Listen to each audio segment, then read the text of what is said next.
पेट तपाईको ब्यालुन जस्तै फुलिरहन्छ, खाना खानुहुन्छ त्यो राम्रोसँगले पाचन हुँदैन, कन्स्टिपेसनको प्रब्लम छ र तपाईले यो पनि नोटिस गर्नुभएको होला। यो सारा पेटको प्रब्लमले तपाईको मोड र इनर्जीलाई पनि असर गरिरहेको छ। कहिले तपाईलाई माइग्रेन हुन्छ त कहिले तपाईलाई हेडेक। र यहाँसम्म कि तपाईलाई भिटामिन र मिनरल्सको पनि कमी पुग्न सक्छ, जस्तो कि लो आइरन, भिटामिन डी, क्याल्सियम र म्याग्नेसियमको कमी।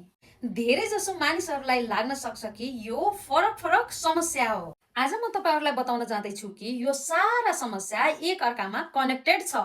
यो कनेक्सनलाई भनिन्छ गट ब्रेन कनेक्सन, मतलब पेटदेखि मस्तिष्कसम्मको जडान।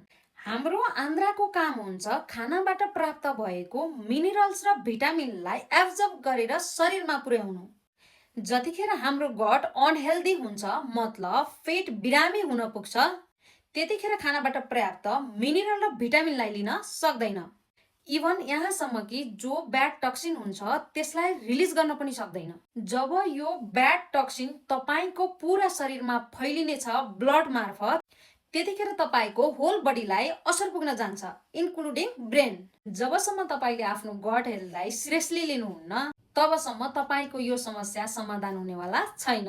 जतिसुकै औषधि खानुहोस्, तपाईको एन्जाइटी र माइग्रेन ठिक गर्नको लागि चाहे मिनरल र भिटामिन, सबैभन्दा जरुरी यो छ कि गट हेल्थलाई इम्प्रुभ गर्ने, मतलब पेटको स्वास्थ्यलाई सुधार गर्ने।